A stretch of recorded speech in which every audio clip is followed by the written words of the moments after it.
a lo mejor puede sorprender, pero está claro que acabamos de hablar de un señor que murió de fiebre hemorrágica en Madrid y vamos a hablar del duelo, pero del duelo no en lo que solemos o cómo solemos enfrentarnos al duelo los adultos, sino los niños y niñas.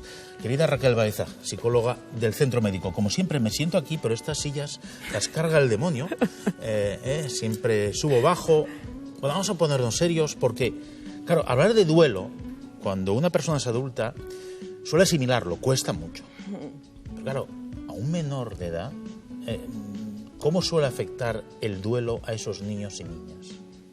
Es un tema complicado, sí, el de hoy, ¿eh? Sí. Sí que es cierto que tenemos que partir de la base de que el duelo no es olvidar a la persona que ha fallecido, sino aprender a vivir sin ella. Bien. Y cuando nos referimos a aprender a vivir sin ella, nos estamos refiriendo a poder recordarla sin dolor, Sí, y a poder vivir en el presente y no anclados en el pasado. Entonces, partiendo de esta base, tenemos que entender que los adultos y los niños elaboran el duelo de manera diferente, sí, y que es importantísimo cómo esté elaborando el duelo el adulto para poder enseñar al niño a elaborar su propio duelo. Quiero decir con esto... Sí. ¿Qué quieres decir con elaborar el duelo? En la consulta nuestra enseñamos al adulto a elaborar su propio duelo. Muchas veces los mismos adultos no están elaborando el duelo y quieren que lo hagan los niños. Sí. Entonces es importante que acompañemos al niño en la elaboración del duelo, pero siendo conscientes nosotros como adultos que tenemos que primero elaborar el duelo nosotros. Cuando ¿vale? hablas de elaborar el duelo, significa que hay diferentes fases para afrontar ese duelo. Sí. ¿Cuáles son? Mira, yo considero que hay 5 fases. Bien. Esto es cosecha propia, pero hay 5 fases que están como muy claras. Una es el bloqueo. El niño entra en fase bloqueo, no es capaz de asumir la información que se le está transmitiendo. Bien. Y entonces el problema que hay ahí es que tenemos que ir dando la información poco a poco. Bien. Y dosificada. Luego viene una fase que es la de negación, es decir, no soy capaz de enfrentar esta información tan grande que me está viniendo y tan negativa porque se me desmorona el mundo, entonces esto no me está pasando, ¿no? Entonces son capaces de volver a preguntar por el difunto muchísimas veces, sí, con tal de que eso no sea cierto, ¿no? Es importante que desde la posición de adulto repitamos 1 y 1000 veces, las veces que sea necesario, el tema de que esa persona ha fallecido, que no está, que no va a volver. Esto es muy importante, sí, sí. Porque si no a los niños les genera muchísima confusión.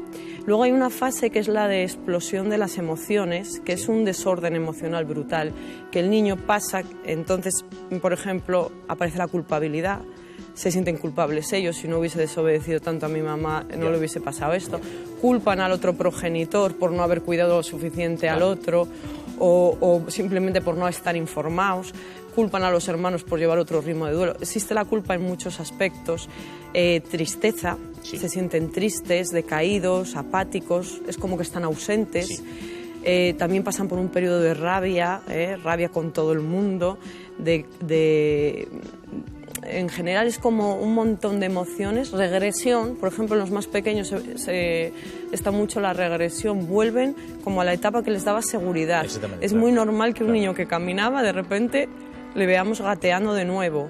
Sí. O un niño que ya controlaba esfínteres perfectamente llegue y en el colegio se haga pis de nuevo. Vale. O sea, estamos hablando de que en esa etapa ellos se sentían más seguros y su manera de enfrentar, ¿no? Sí. Y de afrontar ese duelo. Y luego hay una etapa que es la de asimilación, son conscientes de que efectivamente esa persona no está y no va a volver. Vale.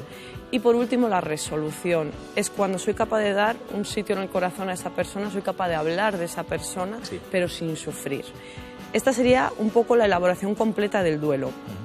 Tenemos que observar muy bien al niño, porque si estas etapas se alargan en el tiempo se pueden enquistar, claro, y no pasar de una fase a otra, y entonces estaríamos ante un problema de depresión grave o de ansiedad.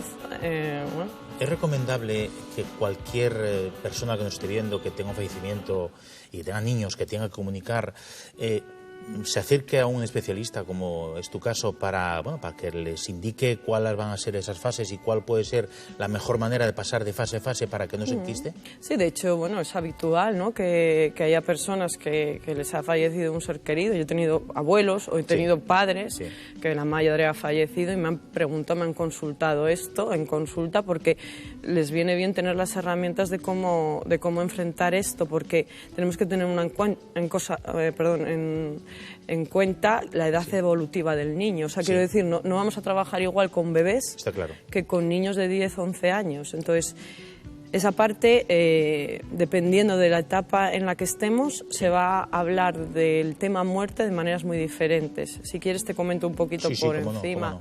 Mira, por ejemplo, los bebés no tienen la capacidad del lenguaje ni de reflexión, pero sí notan la ausencia, sobre todo si es de una madre. Entonces, es importantísimo agarrarlos mucho, cogerlos mucho, que el cuidador sea, a ser posible, siempre el mismo. Que no cambien de casa, que se mantenga un poco los horarios, los hábitos, las rutinas. Es difícil, ¿eh? Pero los niños perciben todo esto, porque a veces pensamos, hay muchos mitos en torno al tema de la muerte. Por ejemplo, los adultos piensan, es demasiado pequeño para enterarse. O vamos a ahorrarle el sufrimiento hablando en la habitación de al lado del fallecimiento. El niño percibe abandono, porque yo no puedo formar parte de esto. O sea, los niños son mucho más conscientes de lo que pensamos, y lo peor que podemos hacer es generar frases del tipo, tu papá se ha ido de viaje. ¿Y no va a volver? No va a volver. ¿Qué estamos haciendo? El niño está generando un pavor horrible a viajar. O se ha quedado dormido para siempre, es otra frase muy típica. Dormido para siempre, ¿qué quiere decir? Que si yo me duermo me va a pasar esto. Claro, queremos ahorrar sufrimiento a los niños sin darles, digámoslo así, el derecho de estar tristes. Solo porque a nosotros nos incomoda, y eso tenemos que aprender a pasar por ello y acompañar al niño en ese sufrimiento. Lo mejor es mostrarle las emociones. Si yo estoy triste, tengo que hacerle ver al niño que se puede llorar y que yo lloro. Yo soy el primero, que soy el modelo a seguir, ¿no?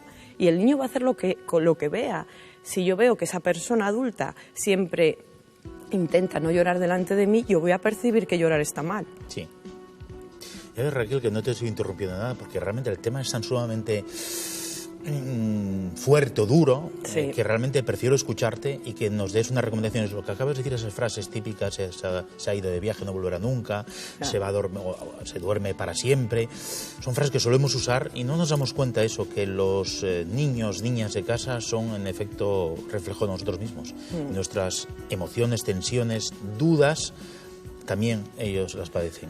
Pues querida Raquel Baeza, psicóloga del Centro Médico, muchas gracias por estar aquí un día más. Un día como el de hoy, con un tema tan duro, pero es que la vida es así. Hay momentos buenos y momentos menos buenos que hay que saber afrontar. Y lo hemos intentado hacer, hemos intentado acercarles a ustedes cómo hay que afrontar estos temas cuando afecta a toda la familia, y en este caso a los más pequeños, con recomendaciones, consejos tan acertados como los que nos dio Raquel Baeza. Raquel, muchas gracias. Gracias a vosotros. Gracias.